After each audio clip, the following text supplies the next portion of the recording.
Holly Baker was finishing setting a modest dinner table for Andrew when the phone rang. She smiled, imagining her husband calling to say he was on his way home, maybe even with flowers, like he used to in the early days of their relationship. But the voice on the other end was cold and clipped, with a faint trace of contempt that made Holly's chest tighten. "We need to talk." That was it. Holly's heart skipped a beat. In that instant, she knew something was terribly wrong. "Of course, honey. Did something happen at work?" she asked softly, trying to mask the anxiety creeping into her voice. A pause. Too long, too deliberate. When Andrew spoke again, the warmth and familiarity that had once colored his voice were gone, replaced by sharp, mocking disdain. "Work? No, that's not it. Let me be clear, Holly. I'm done pretending. This is over. You don't have any purpose in my life anymore. Do you understand?" It was as if he were tossing her aside like trash. Holly felt a jolt of pain, yet she didn't move. She gripped the edge of the table, barely breathing. "Purpose? Andrew, I don't understand," she whispered, her voice trembling. He let out a short, bitter laugh, the kind that makes someone feel instantly insignificant. "Please, Holly, stop. You were useful to me once, sure. But now, you're useless. Always dull, always needing me for everything. Exhausting. You've never had any light of your own." Holly's mind spun. No light of her own? She had devoted herself to him, sacrificed her dreams to support his, and now this? No light of my own? "Andrew, I gave everything for you. I gave up my own dreams to help yours come true. Is that really how you see me?" Her voice cracked, but she clung to a fragile steadiness. "Exactly," he said, colder than ever. "You did everything I needed. You gave me the perfect image, but that image doesn't work for me anymore. I have other plans. Rachel gives me what you never could. Life, passion, ambition. She's my future. You're just an inconvenient memory. No hesitation. No remorse. Nothing but finality." Holly pressed the phone tighter to her ear, her chest burning with a pain so sharp it felt like it could shatter her heart. "So, all this time it was a lie?" she asked, barely audible. Andrew sighed, clearly annoyed. "A necessary lie, Holly. Don't be naive enough to think love is enough in a marriage like ours. It never was. Honestly, I expected tears, begging. That would have been the Holly I know. But I see, you can't even do that right." Tears blurred Holly's vision, but beneath them something long buried, the submissive, quiet part of her, began to stir. She drew in a deep, steadying breath, and her own voice surprised her with calm, firm resolve. "You're right, Andrew. I'm not going to beg. In fact, I think I've begged enough. Go live your new life. I hope you find exactly what you deserve in it." He hesitated, caught off guard by her coolness. But before he could speak, Holly hung up. The phone dropped onto the table. She sat frozen, staring into nothing. That night, she didn't scream, didn't cry uncontrollably, didn't reach for a friend. She rose from the chair where she'd been paralyzed, walked to the window, and stared at her reflection. Her face still bore traces of pain, but beneath it, a quiet, simmering strength had taken root, a silence not of resignation, but of someone realizing her life had shifted forever. At 3:17 a.m., Holly lay in bed. Sleep didn't come. By dawn, she was dressed in a crisp white blouse and simple jeans, hair loosely tied in a bun. She brewed coffee and opened the old notebook she'd kept since marrying Andrew, pages filled with ideas and projects she had never dared pursue. At the top of a blank page, she wrote, "If everything I was has been thrown away, maybe it's time to discover who I can become." For the rest of the week, Holly moved through her home like a ghost, quietly packing Andrew's belongings. No slammed drawers, no bitter notes. She removed his things as if peeling away a rotted wall from her life. When Megan, the cleaning lady, noticed the unusual stillness, she asked gently, "Mrs. Baker, is everything okay?" Holly offered a faint smile. "Yes. For the first time, I think it's starting to be." On Saturday, she went to the county office to begin dividing their assets. She had not acted on impulse. Sleepless nights had been spent reading about her legal rights, fairness, and self-protection. She asked only for what was hers, ignoring friends who urged her to take everything. I don't want Andrew's leftovers. I want just enough to start over, not to get revenge, she said quietly as she signed the papers. Later that afternoon, she loaded 3 suitcases into her car: clothes, books and notebooks, kitchen utensils. She closed the trunk, walked to the terrace, and gazed at the house she had spent so many years in, whispering, "I did what I could. Now it's time to live what comes next." No dramatic farewell. No audience. Just a whispered goodbye, heavy with meaning. Before leaving, she called Claire, a childhood friend she hadn't spoken to in years. "Do you remember when we said we'd travel all over the US, tasting flavors and telling stories?" "Oh my God, of course I remember. You disappeared the moment you married that so-called Prince Charming." Holly laughed, the first genuine laugh she'd had in a long time.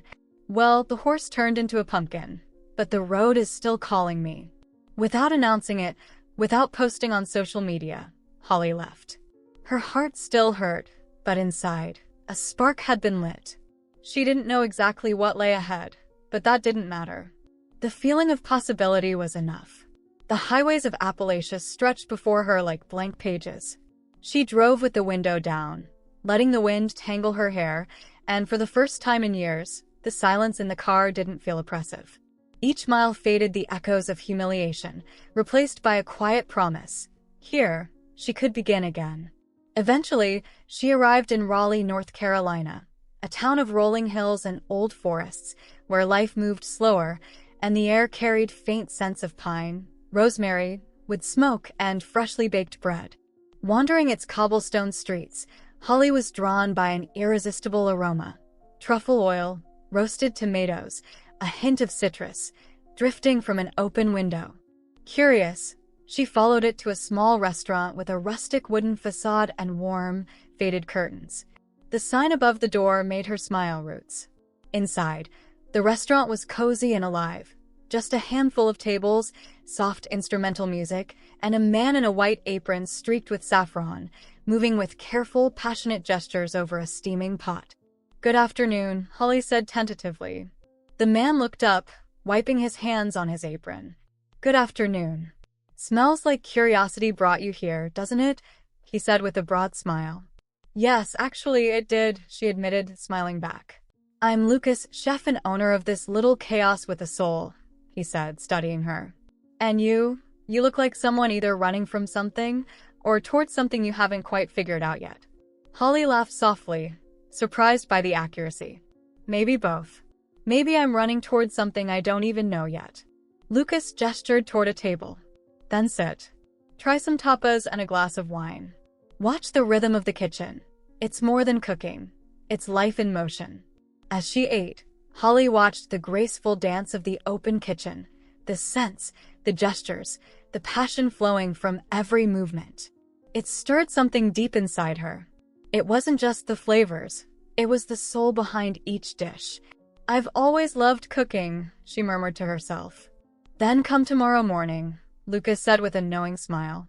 "I need help prepping for a food festival this weekend. Nothing formal, more passion than technique. You'll fit right in." The next morning, Holly Baker arrived at Roots before the doors even opened. She wore a borrowed apron and had tied her dark brown hair back with a floral scarf. In her hands were the first onions she had peeled with real purpose since Andrew left, a simple rhythmic act that felt like reclaiming a small fragment of herself. The soft morning light filtered through the wooden shutters, catching dust motes that danced like tiny sparks in the air. "Don't worry about perfection. Cooking isn't about control, it's about feeling," Lucas said, guiding her hands as they kneaded a lump of bread dough. "I was always controlling because I thought that's what made me strong," Holly admitted quietly, feeling the tension in her shoulders ease a little. "And what did that get you?" Lucas asked gently, his eyes curious and kind. Holly looked down at her flour-coated hands and let a truth escape that surprised even her. "I emptied myself little by little, without even realizing it." Weeks passed, and Holly stayed on at Roots. At first, she helped occasionally, then became an integral partner in preparations, and finally, the beating heart of the kitchen. Each dish she created healed a small wound. Each new aroma rewrote an old memory. She began keeping a notebook for her recipes, daring to mix bold flavors, to experiment, to trust her instincts. Word spread quickly. The woman with delicate flavors and quiet, unyielding strength. Lucas often watched her silently, noting how her confidence grew. Sometimes he said, "You have an artist's hands, Holly, but it's your heart that seasons the food." She would smile without replying, but inside, she already knew. For the first time in years, she was cooking her own freedom. Meanwhile, Andrew spiraled privately. With Rachel at his side, he embraced a frantic life of flashy luxury, jetting from Miami to Manhattan for high-stakes deals, gambling recklessly, living like a man untethered. He'd lift a whiskey glass and declare, "Life is a game, and I was born to win." Rachel, perched elegantly in tight dresses, eyes sharp on their bank statements, purred, "You always win, love. You just need to risk more." He believed her. Horse races, card games, risky investments with friends who vanished as quickly as they appeared. Without Holly to question him, to anchor him, he felt free. But it was hollow freedom, without direction, without roots. One night, after losing $40,000 at a private game in Miami, he locked himself in the bathroom, staring at his reflection. "It's nothing. I'll win it back tomorrow," he muttered, beads of sweat glistening on his temples. Tomorrow brought only more losses, broken promises, and despair. Rachel, once sycophantic, began mocking him between sips of wine. "Baby, are you really going to let a bunch of old men beat you again? Where's the powerful man who promised me the world?" "Shut your mouth, Rachel," he snapped, voice low, trembling with barely contained rage. "Oh, so now you tell me to shut up when the money's gone. What's left? A frustrated man who can't admit he lost." Andrew's eyes blazed with shame and fury. "I still have assets. I still have contacts." Rachel laughed, sharp and pitiless. "Had. You already sold half. The other half is mortgaged. And the worst part? Even now, you don't have the courage to admit you destroyed yourself." Their distance widened. Soon Rachel slept in another room. Then, one day, she didn't return, leaving only a note. "The last chip, you played it alone." Andrew tore it to pieces, but the emptiness remained. Calls to old friends went unanswered. Investors were busy. The applause of his past life had dissolved into silence. Desperate, he mortgaged his apartment. His luxury car was repossessed. Watches, jewelry, even shares in the company he had built, with Holly's support, the woman he had once called without light, were sold. Sitting on a Manhattan park bench, beard unkempt, eyes hollow, he looked decades older. A homeless man approached, offering half a sandwich. "You all right, boss? You look like you lost something big." "I lost everything," Andrew whispered, taking the bread with trembling hands. "Even what I thought I'd never lose." It was too late. He had mistaken freedom for loneliness, power for illusion, love for possession. He was no longer a king, barely even remembered. Meanwhile, crisp autumn air wrapped around Holly in Seattle. Orange leaves danced along cobblestone streets, the sky a vivid post-storm blue. She was at an international culinary festival, chefs from across the globe presenting dishes that blended tradition and innovation. Banners displayed her name in elegant letters. Holly Baker, the soul of flavors. She moved confidently among tables adorned with fresh herbs, tasting wines, greeting chefs, jotting down ideas. She seemed untouchable, at ease in her own skin. Then she saw him. Through the crowd, a man approached, each step heavy with weariness. His suit was cheap and wrinkled, his gaze hollow. Andrew. The arrogance that had once defined him was gone, replaced by lines, dark circles, and quiet despair. He hesitated as he watched her laughing with colleagues, radiant and unbroken. But Holly turned, locking eyes with him, calm and steady. "Holly," he murmured, almost in disbelief. She studied him for a moment, seeing the hollow shell of the man who had once tried to control her. "Andrew? What are you doing here?" Her voice was calm, sharp, unmistakable.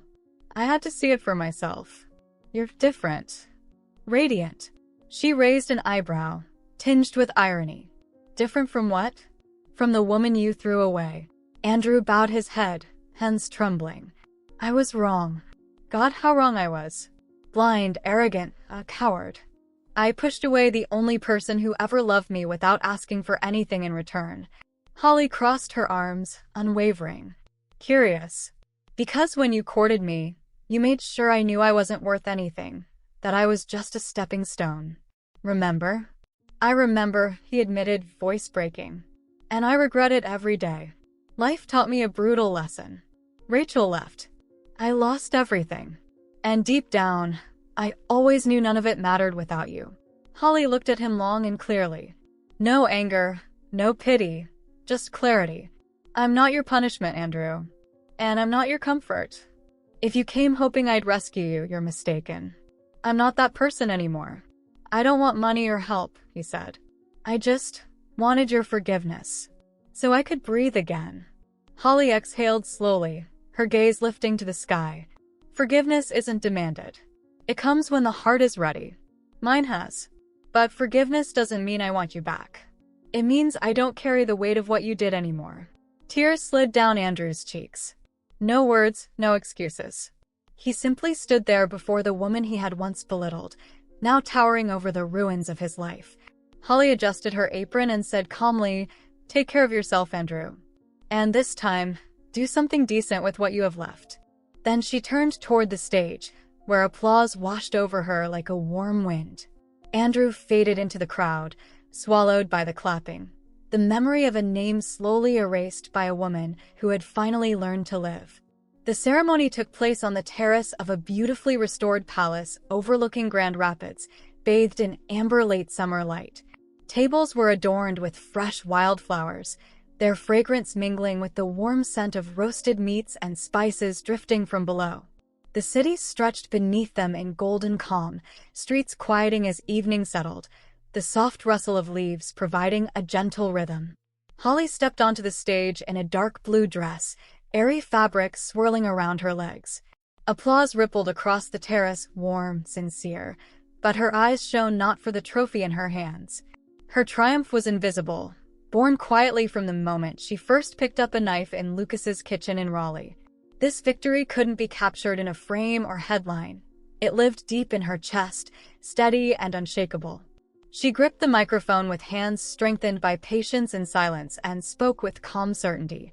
Cooking saved me. Not because of fame, but because it reminded me that there's beauty in starting over. True flavor comes from slow fire. And no scar has the power to define me. At the back of the terrace, a man watched with tear-filled eyes. Andrew had reappeared 2 weeks earlier, sending careful, tentative messages, tiny bridges across a chasm he once burned with pride. Holly had read them all without replying. Now, seeing him again, she held his gaze firmly, without fear, without pain. Later, as waiters carried trays of delicate desserts and imported wines, Andrew approached her one last time. In his trembling hands was a wrinkled envelope, his shoulders stooped as if carrying the weight of years he alone had made. "Holly, I don't want to take much of your time. I just wanted you to have this.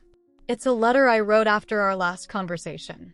I needed to put on paper everything I never knew how to say." She took it gently but didn't open it, letting it rest lightly in her hands. "And why should I listen now to what you didn't care to say before?" she asked, voice steady, calm enough to disarm any plea. "Because now I see what I couldn't back then. It wasn't you who changed. It was me. I failed to see the woman standing beside me." "Holly," he said, her name almost a farewell, "I don't hold grudges. I'm not angry. But I have no room for someone who doesn't know how to walk beside me. What you feel today, that's yours to face, not mine." Andrew lowered his head. The silence between them wasn't heavy. It was final, complete. "You don't know how much it hurts," he whispered, "seeing you walk away so whole, so complete, knowing I lost everything." Holly's lips curved into a quiet, clear smile. Not bitterness, not triumph, clarity. "But I didn't walk away today, Andrew. I walked away the day you thought I was disposable. Everything I've built since then, it's because I chose to love myself more than I needed your love." She handed the envelope back. "Keep it. Maybe it'll remind you of who you were and who you can still become. But this story, it no longer belongs to me. With steady steps and her head held high, Holly walked toward the garden entrance, where Lucas waited. He held two coats, his calm, reassuring smile reflecting quiet strength that needed no spotlight. She let out a small laugh. "Do you still want to go to that hidden restaurant in the mountains?" "With you?" "To the ends of the earth," he said, draping the coat over her shoulders with care. Holly glanced back briefly. Andrew still stood on the terrace, watching the woman he had underestimated walk toward a future he would never be part of. Then, without another glance, she turned fully, certain, free, complete. Some moments in life speak louder in silence. Not because there are no words, but because we finally understand that not every return is worth it. Starting over demands courage, but above all, self-love. It isn't pride, it's dignity. And when you choose yourself, everything else, affection, dreams, direction, falls into place. You just heard this one from Stories by Sue.